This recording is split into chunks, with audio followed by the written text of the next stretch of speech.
One of the great problems with investing money is that there's risk associated with it. And within the investment world, a whole industry has emerged that's focused on analysing risk. But it is a subject that causes a lot of confusion.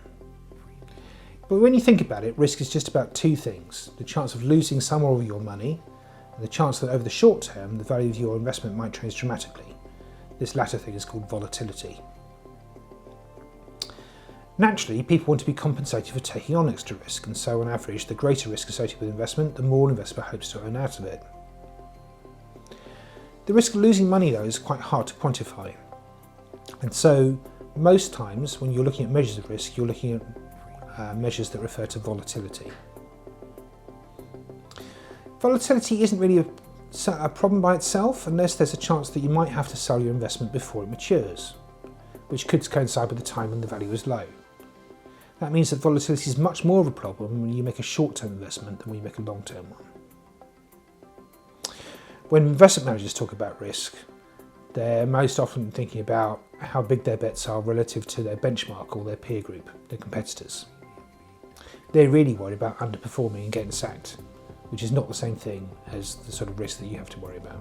So the key is to avoid losing some or all of your money. And you have to think about a number of factors. So let's maybe take you through the different asset classes and think about how they fit. So most people might think that cash is the safest thing to own, but what happens if it gets stolen? So most people just put it in the bank. If I think put it in the bank, maybe it'll be safer. Unless, of course, the bank goes bust. You think that would be quite a rare occurrence, but obviously we went through a whole crisis not very long ago where it did look like banks were going to go bust, and actually some did, although most people got their money back. In normal circumstances though, having money sitting in a bank account is probably a fairly safe thing, especially on a bank deposit. What about if the government owes you money? Say the Swiss government owed you money. That would probably be even lower risk than the chance of a bank owing you money.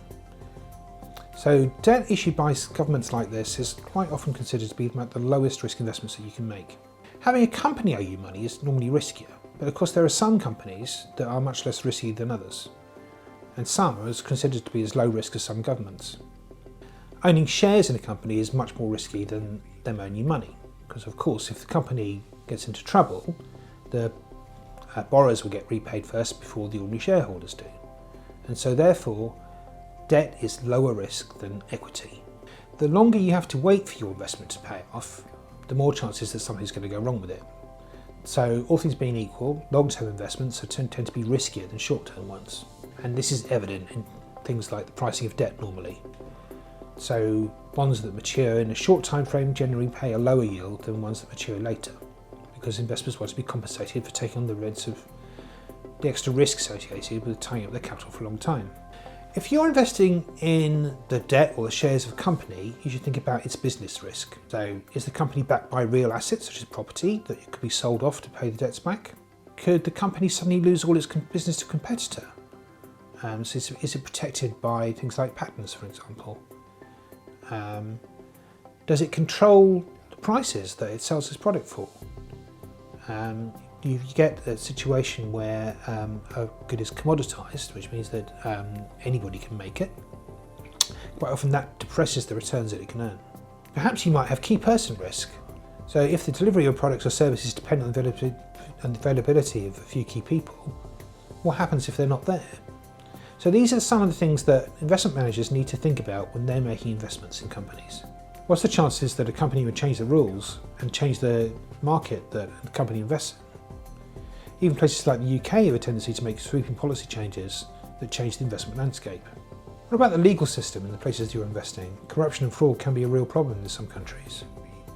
And some have very low protection for small investors, so management can take advantage. Gearing and debt is obviously a source of risk. If companies breach their covenants, they can get in serious trouble. One of the ways that you can mitigate risk is to think about diversifying your portfolio. Having too many of your eggs in one basket is never a good idea. So that means not only investing in different geographies and industry sectors, but also in different asset classes as well.